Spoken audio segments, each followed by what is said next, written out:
Labdien, esam Talsos pilsētas svētkos, svinam 4. maiju, un mums garām gāja Ukraiņu pāris.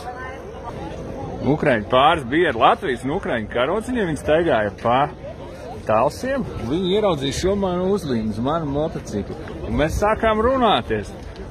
Un mēs sākām runāties par to, cik svarīgi arī ir runāt latviski, vai ne, Latvijā?